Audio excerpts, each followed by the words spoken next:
కర్ణాటకలో జరిగిన వాల్మీకి స్కామ్ కర్ణాటక కాంగ్రెస్కే కాదు తెలంగాణ కాంగ్రెస్ కూడా ముచ్చెమటలు పట్టిస్తోంది. కింద మీద పడి ఇక్కడ కాంగ్రెస్ వాళ్ళు రేవంత్ రెడ్డి గారు మీడియాని మేనేజ్ చేస్తూ విషయాలు బయటికి రాకుండా ఆపుతా ఉన్నారు.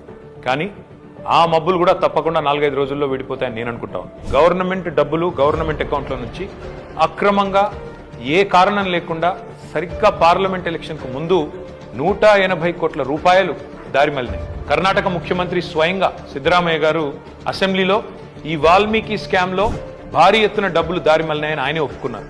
అందులో హైదరాబాద్లోని 9 బ్యాంక్ అకౌంట్లకి 45 కోట్ల రూపాయలు ట్రాన్స్ఫర్ చేశారు. దీని మీద ఎంక్వైరీ మొదలు కాగానే ఏమైందో ఏమో తెలియదు కానీ వాల్మీకి కార్పొరేషన్ అకౌంట్ సూపరింటెండెంట్ ఆఖరికి ఆత్మహత్య చేసుకున్నాడు.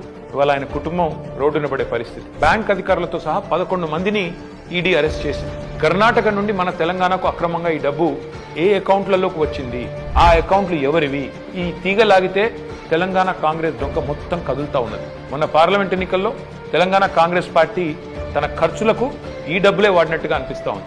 4.5 కోట్ల రూపాయలు నేరుగా V6 బిజినెస్ అనే కంపెనీకి ట్రాన్స్ఫర్ అయినట్టుగా ఆధారాలు ఉన్నాయి.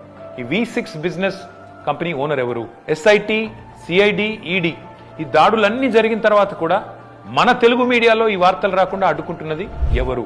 పార్లమెంట్ ఎన్నికల సమయంలో కొన్ని బంగారం షాపులు, బార్ల నుండి భారీ మొత్తంలో డబ్బులు తీసుకున్నట్టుగా తెలుస్తా ఉంది. వారికి కాంగ్రెస్ పార్టీకి ఉన్న అనుబంధం ఏంది? ఇవన్నీ కూడా బయటికి రావాలి. కర్ణాటక ముఖ్యమంత్రి సిద్ధరామయ్యను గనక పొరపాటున తొలగిస్తే పక్కన ఉన్న తెలంగాణ సర్కారు కూడా కూలుతుంది అని ఈ మధ్యనే కర్ణాటక మంత్రి సతీష్ జరికోలి అంటున్నారు.